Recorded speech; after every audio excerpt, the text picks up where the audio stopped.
Senhor, meu Deus, meu Pai, mais uma noite nós estamos aqui na sua presença.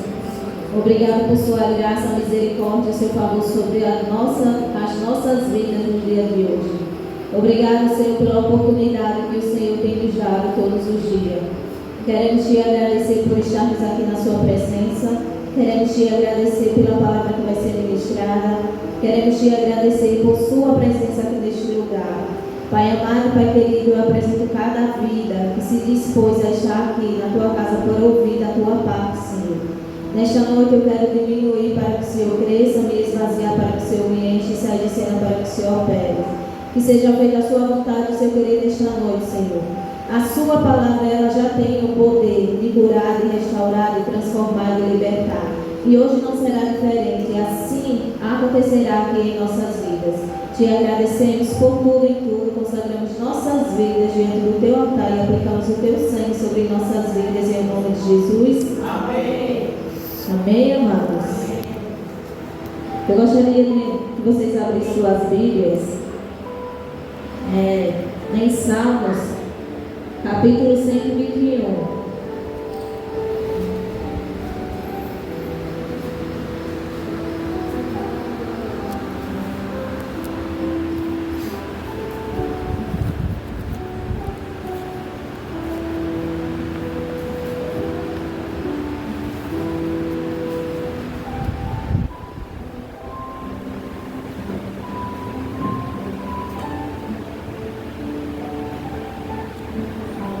O tema da nossa mensagem de hoje será: para quem você está olhando? Iremos começar aqui em Salmos, capítulo 121, que diz assim, versículo 1 em diante: eleva os olhos para o monte, de onde me virá o socorro. O meu socorro vem do Senhor que fez os céus e a terra. Ele não permitirá que os teus pés vacilem, não dormitará aquele que te guarda. O 4 diz: é certo que não dormita nem dorme o guarda de Israel. O Senhor é quem te guarda, o Senhor é a tua sombra à tua direita. Amém. De dia não te molestará o sol, nem de noite a lua. O Senhor te guardará de todo mal, guardará a tua alma. O Senhor guardará a tua saída e a tua entrada, desde agora e para sempre. Amém? Agora vai em Salmos 46.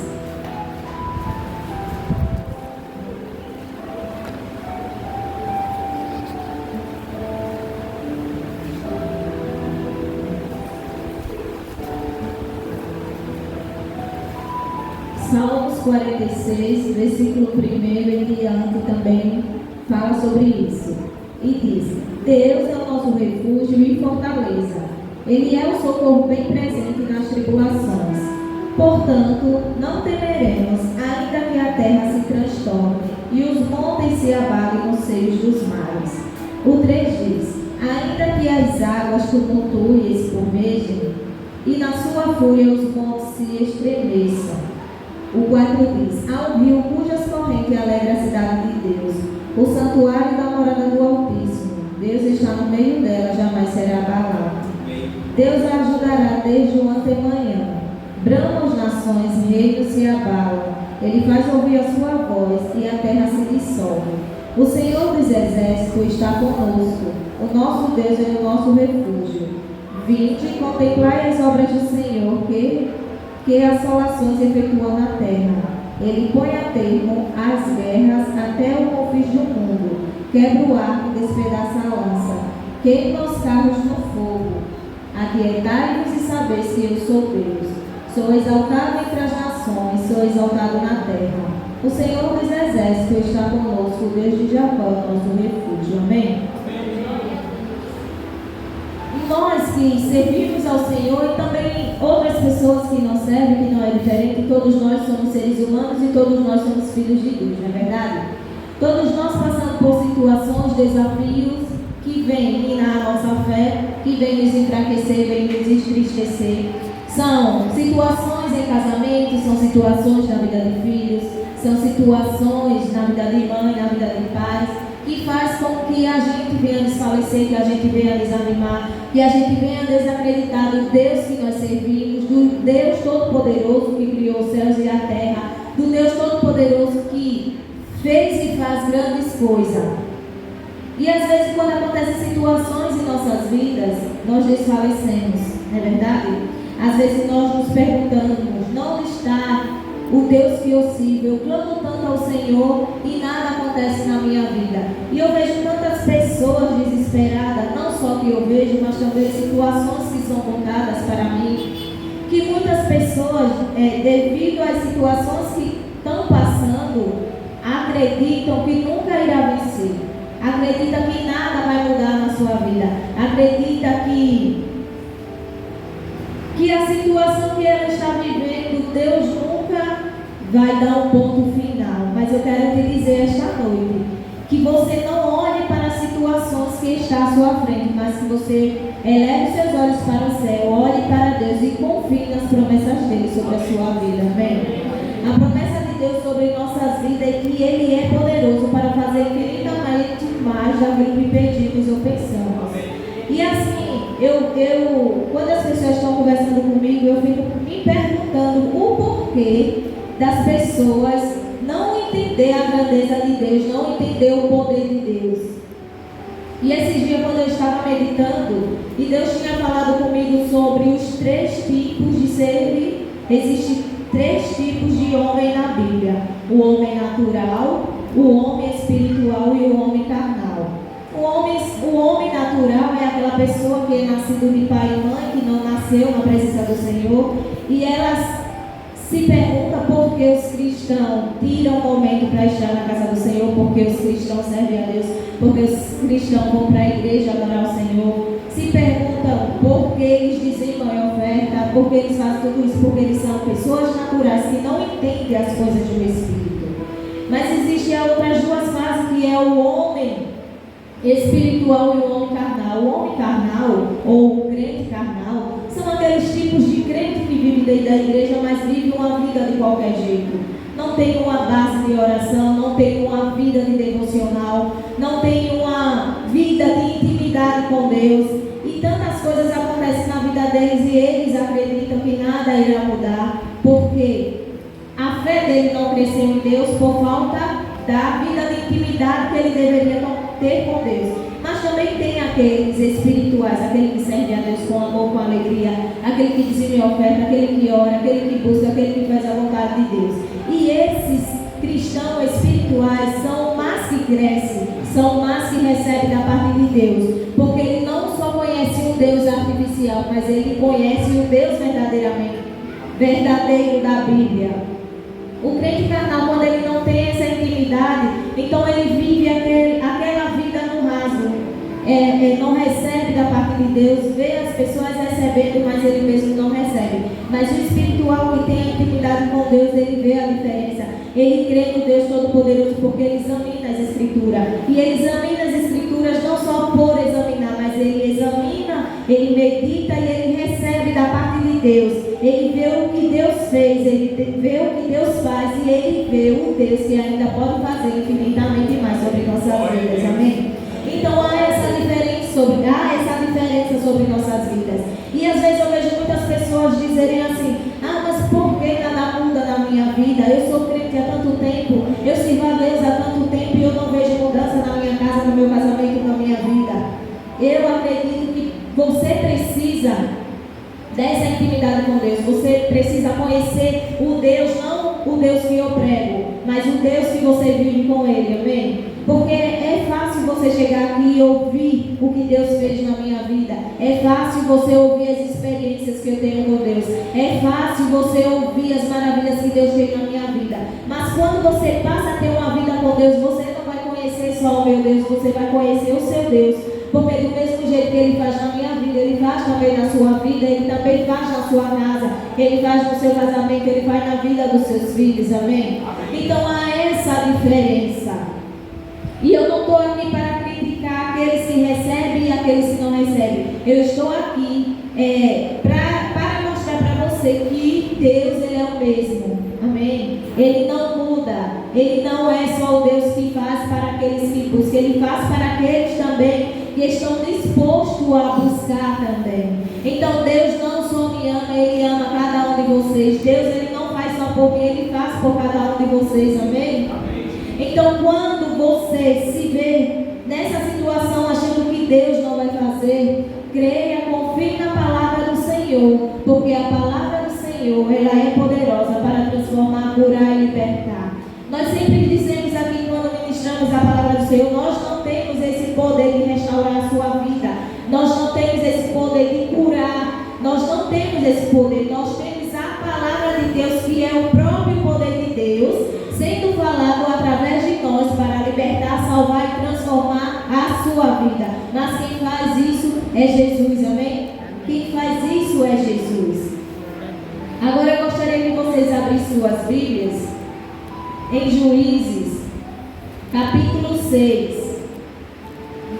E outra coisa, amados, Deus não vê você como você se vê. Amém?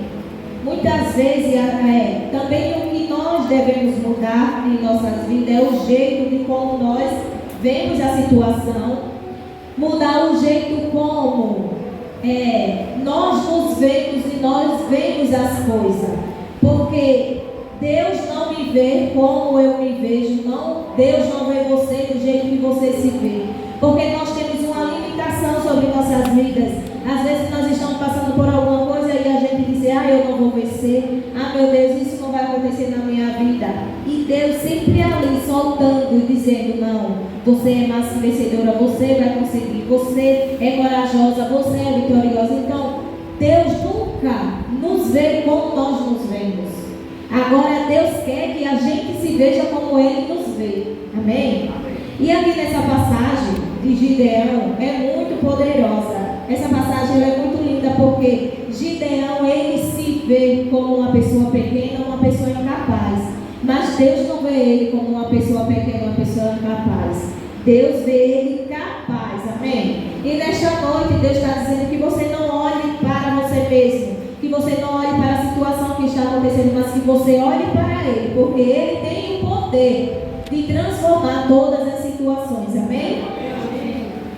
Capítulo 6 de Juízes, o versículo 11 em diante diz assim: Então veio o anjo do Senhor e assentou-se debaixo do carvalho que está em Ofra, que pertencia a Joás, Abiezerita. E Gideão, seu filho, estava malhando o trigo no lagar, para o pôr a salvo dos midianitas.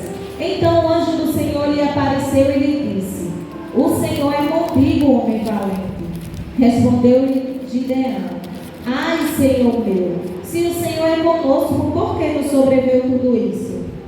E que é feito de todas as suas maravilhas que nossos pais nos contaram, dizendo: Não nos fez o Senhor subir do Egito, porém agora o Senhor nos desamparou e nos entregou nas mãos dos midianitas. Então se virou o Senhor para ele e disse: Vai nessa tua força e livra Israel das mãos dos midianitas. Porventura não te enviei eu? Olha o poderoso aqui no versículo 13. O 12, o anjo aparece a Gideão e diz assim: O Senhor é contigo, homem valente. Mas ele não se via como valente. E ele responde no versículo 13: Respondeu Gideão: Ai, Senhor meu, se o Senhor é conosco, por que nos sobreveio tudo isto? E o que é feito de todas as suas maravilhas que nossos pais nos contaram, dizendo: Não nos fez o Senhor subir do Egito? Porém agora o Senhor nos desamparou e nos entregou nas mãos dos midianitas. Então se virou o Senhor para ele e disse: Vai nesta tua força e livra o povo de Israel. Ele disse que era o pequeno da sua casa. Ele disse que era incapaz, mas Deus não chamou ele pela incapacidade dele. Deus chamou ele pelo que Deus via ele. Amém? No momento que o anjo chega diante dele, ele diz assim: O Senhor é contigo, homem valente. E ele não se vê como valente, ele se vê como pequeno da turma dele, ele se vê como incapaz. Mas Deus não nos chama pelas nossas incapacidades, Deus nos chama pela nossa capacidade. Amém?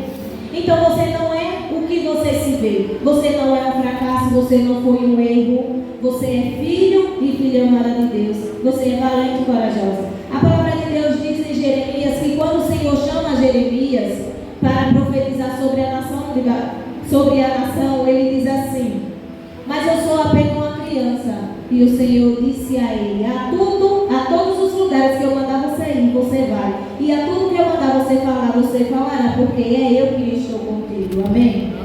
E quando o anjo do Senhor se apresenta a Maria e diz a ela, serva do Senhor, você conceberá e terá um filho. E ela diz, eis aqui a tua serva, faz em mim a tua vontade.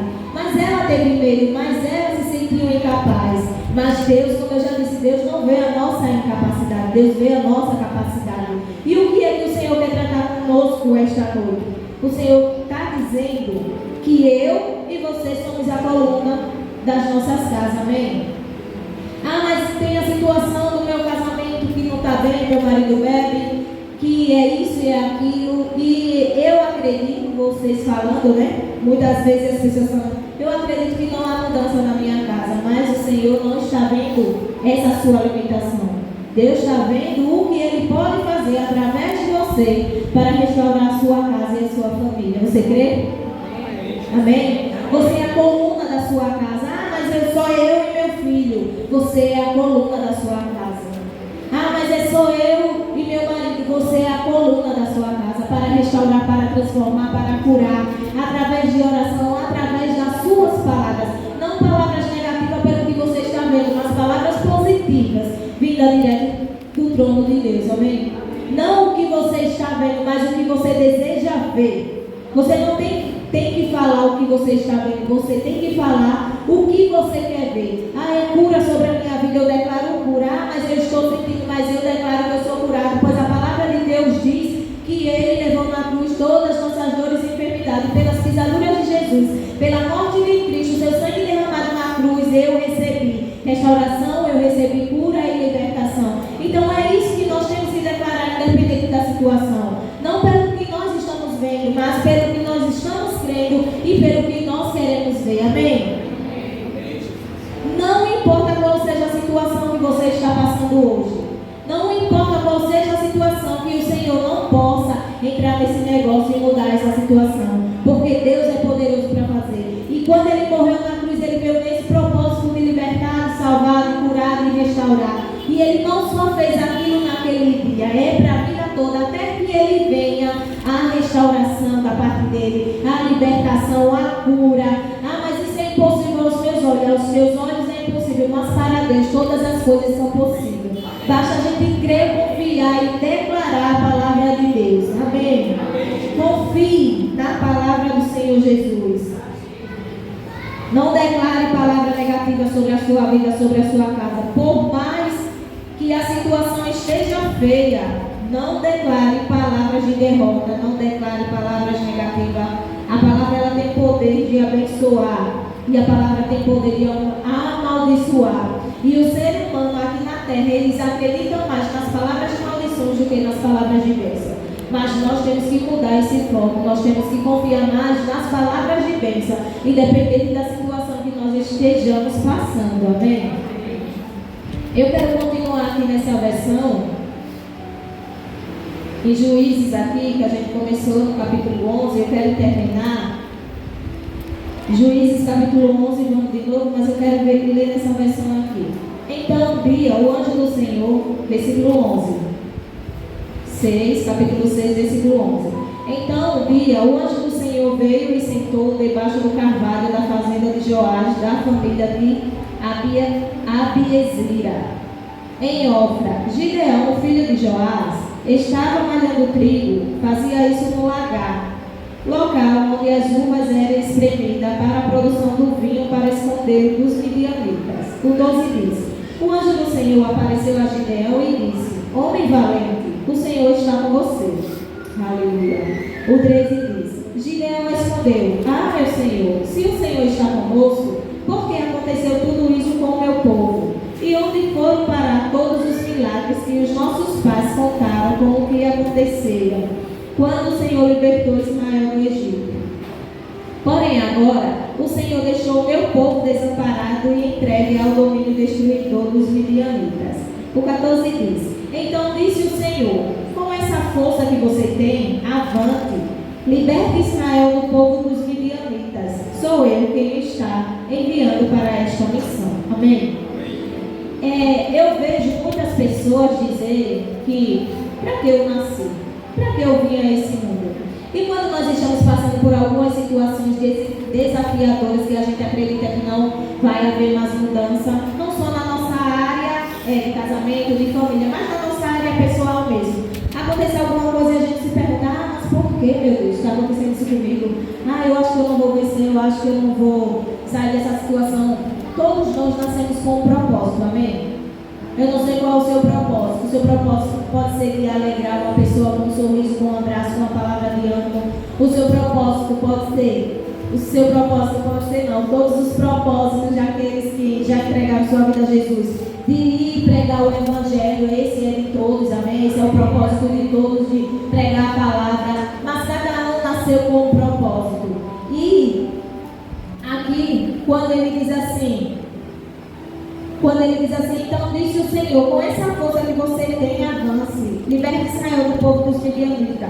Sou eu que está enviando para esta missão. Então a missão de Gideão aqui, mesmo ele se vendo pequeno, naquela situação que os midianitas estavam destruindo o local onde eles moravam, e tudo que eles faziam tinha que fazer escondido, porque se eles visse ele fazendo alguma coisa, ia lá e destruía a vinha dele, pegava as comidas dele, os gados dele, comia de tudo. Então ele aqui estava fazendo isso escondido quando o anjo aparece para ele. Então diz assim, ele ouviu, como eu e você temos ouvido o que Deus fez no passado.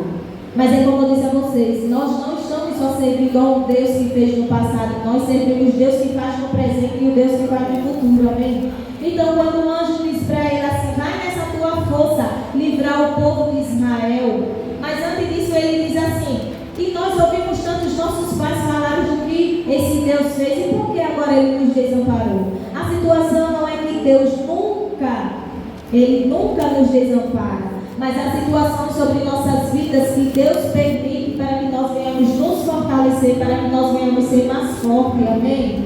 A situação sobre nossas vidas que Deus permite que a gente passe para lá na frente nós ajudar outras pessoas. A situação em nossas vidas que nós passamos, porque Deus quer forjar o nosso caráter, Deus quer que sejamos mais fortes, mais valentes e mais corajosos. Esse é o desejo de Deus para cada um de nós. Não é o desejo de Deus que Deus venha fazer a gente sofrer, a gente viver uma vida miserável. Não é o desejo de Deus, amém? São situações que Deus permite sobre nossas vidas para nós avançarmos, amém? E o 15 de Gideão respondeu, Senhor, como posso livrar Israel? O meu grupo de família é o mais pobre da tribo de Manassés, e na minha família eu sou mais insignificante. O 16 diz, isso respondeu o Senhor, eu estarei com você, por isso você vai destruir rapidamente os bandos midianitas como se fosse um só homem. Amém? Amém, amados? Amém. O anjo disse para ele, eu estarei com você, por isso você vai destruir. O Senhor é conosco todos os dias. Nos dias bons Ele é conosco, nos dias ruins Ele é conosco. Amém? Aleluia. Agora vamos aqui para essa passagem, para nós terminarmos, e depois o nosso pastor irá fazer uma oração, fazer um plano pela nossa vida, pela nossa família. Eu gostaria que vocês abrissem suas Bíblias em 2 Reis, capítulo 6. É por isso que o tema dessa mensagem é para quem você está olhando. Você está olhando para a situação que você está vivendo, ou você está olhando para o que Deus vai fazer sobre a sua vida? Mas eu não acredito nisso muito, de estar falando palavras positivas o tempo todo. Mas essa é a questão, de falar palavras positivas, mesmo quando você não vê o positivo acontecendo, amém?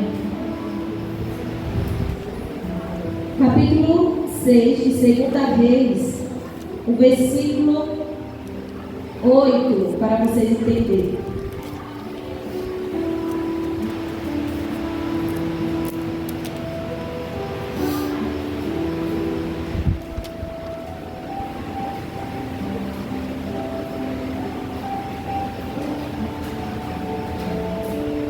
Eu vou ler aqui nessa versão.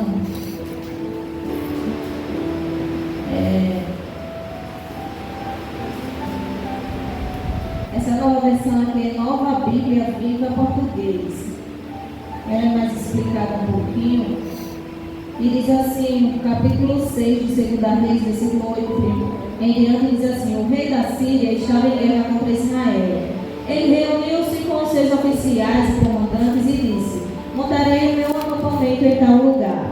O 9 diz: imediatamente o homem de Deus mandou uma mensagem ao rei de Israel: não passe em tal lugar, pois o rei da Síria está descendo para lá. O rei de Israel mandou soldados para investigar se realmente as tropas do rei da Síria estavam no lugar que o homem de Deus havia indicado. E viram que era verdade. Com isso eles se livraram de uma derrota. E isso aconteceu diversas vezes. O rei da Síria ficou enfurecido e convocou seus conselheiros e perguntou: como é que o exército de Israel descobre o lugar dos nossos acampamentos? Qual de vocês é o traidor? Quem esteve informando o rei de Israel sobre os meus planos? O 12 diz: não somos nós, Senhor, respondeu um dos oficiais. Eliseu, o profeta de Israel, é quem descobre os seus planos e conta tudo ao rei de Israel, até as palavras ditas em segredo no seu quarto. Então o rei ordenou: vão descobrir onde ele está e mandaremos soldados para capturá-lo. A informação que o rei recebeu foi esta: Eliseu está em Dotã. O 14 diz: então à noite o rei da Síria mandou um grande exército com muitos carros e cavalos. E o rei da Síria ficou sabendo de todos os tramas que eles faziam, se acampavam em algum lugar, e o povo de Israel sempre descobria onde ele estava. Aí ele perguntou: tem algum aqui de dentro infiltrado que está contando tudo ao povo de Israel? E um dos oficiais disse a ele: não, rei, não tem ninguém. Simplesmente é Eliseu, o homem de Deus, que tudo que você fala até no seu quarto, ele sabe. E é ele que está dizendo ao povo de Israel tudo o que nós estamos fazendo. E ele pega todo aquele exército. Primeiro ele procura saber onde é que está Eliseu. Quando ele sabe onde está Eliseu, ele arruma uma tropa para ir lá buscar Eliseu. E no momento que eles chegam lá, se acampam, o jovem, o moço que servia junto com Eliseu, quando levanta que abre a porta, ele vê aquele exército dos sírios. E ele olha para aquela situação e diz assim: ah, meu Deus, o que será de nós? E quando ele chama Eliseu, Eliseu faz uma oração e diz: Senhor, abre os olhos do meu servo para que ele veja. E quando ele ora que Deus abre os olhos daquele servo, ele vê carruagem e cavalo de fogo ao redor daquele povo, porque há uma proteção na vida daquele povo. E assim há uma proteção sobre nossas vidas, amém? É como eu disse a vocês, não importa a situação que você está vendo, por trás dessa situação tem um Deus Todo-Poderoso trabalhando ao seu favor e ao meu favor, amém? Então confie, descanse, peça a Deus para que Ele abra os seus olhos espirituais para você ver, para você andar por fé, não pelo que você está vendo, mas pelo que você deseja ver, amém? Aleluia. E deixa eu ler algo aqui para vocês, para nós terminarmos, e diz assim: atitudes que temos diante da adversidade diz o que pensamos sobre Deus. A forma como agimos diante da adversidade vai dizer da nossa concepção acerca de quem é Deus. Ambos estavam vivendo o mesmo drama, estavam cercados e seriam capturados. O moço, ajudante de Eliseu, um jovem que já tinha vivenciado alguns desafios junto com Eliseu, já tinha visto Deus dar livramento ao seu povo e enfrentar mais uma guerra, seria mais uma vitória, seria mais uma vitória, mas não foi assim que ele agiu. A Bíblia diz que ele ficou com medo, e a expressão de espanto revela que alguém se desesperou frente à adversidade. Essa expressão moço não só era na idade, mas alguém novo na fé, alguém que não possuía uma visão ampla de quem é Deus e do quão poderoso Ele é. Tanto que Eliseu orou para que os olhos dele fossem abertos para que ele veja. Geazi tinha uma visão limitada, não conhecia de fato Deus, por isso na adversidade teve medo. E assim muitas vezes são nessa situação. E é sempre, como eu digo, quando eu ministro a palavra de Deus, é necessário que vocês não só ouçam aqui na casa de Deus a palavra de Deus, mas é necessário que você conheça o seu Deus numa vida de intimidade, de oração, numa vida de leitura, para vocês não só acreditarem no Deus que nós pregamos, mas no Deus que você tem visto Ele fez grandes milagres no começo, tem feito agora e fará futuramente sobre nossas vidas, amém? Esse moço de Eliseu, ele já tinha visto grandes milagres, porque no capítulo anterior, no capítulo 5, fala sobre o rei Naamã. Rei Naamã, deixa eu ver se é rei mesmo. É o comandante do exército, ele foi curado de lepra. Então, ele vivia com Eliseu e ele viu esses milagres, mas a visão dele era limitada para o Deus Todo-Poderoso. E esse rapaz, ele tinha visto tantas coisas, mas ele só via o Deus de Eliseu. Ele não via o Deus que era dele também, porque ele não tinha uma vida totalmente de entrega a Deus. E assim é nós precisamos ter essa vida de leitura para aprender da parte de Deus, para aprender que Deus ele fez na vida de Moisés, ele fez na vida de Josué, ele fez na vida dos profetas e hoje ele está fazendo nas nossas vidas também, porque ele não só é o Deus do passado, ele é o Deus do presente e o Deus do futuro, amém? E aqui é o contrário de Geazi, observando a atitude de Eliseu. Um homem com a terapia em dia, mantém o controle, porque tinha uma visão ampliada da situação. Ele não olha com os olhos carnais, mas com os olhos espirituais, os olhos da fé. Talvez, se tivesse olhado com os olhos carnais, sua atitude seria o de Geazi, mas ele olhou com os olhos da fé. Eliseu era alguém que tinha concepção ampliada acerca de quem é Deus e do quanto ele é poderoso para fazer triunfar sobre essa situação. Eliseu confiava no Deus que já tinha destruído os planos do rei da Síria, e aquele seria só mais um. Quem tem visão ampliada sobre Deus não se limita às circunstâncias do momento, mas confia porque sabe que Deus dará o livramento. Amém? Não se limite nessa sua visão que você está vivendo neste momento, mas confie no Deus, como eu já disse, é até repetitivo, mas é bom, né, para ficar gravado na sua cabeça. Confie no Deus que fez, que faz e ainda fará. Amém? Eu acho linda essa história, que enquanto o rei estava procurando meio para minar as forças de Israel, Deus dava a direção para eles fugirem do inimigo. Mas quando a busca foi por Eliseu, Deus permitiu que Eliseu apresente aos seus inimigos. Haverá lutas em nossas vidas que Deus irá desviar o caminho, mas terão lutas que teremos que encarar de frente. Seja qual for o meio, é necessário confiar que Deus dará livramento. Amém? Esses dois comportamentos nos revelam o quão próximo de Deus Eliseu estava e o quão longe de Deus Geazi estava.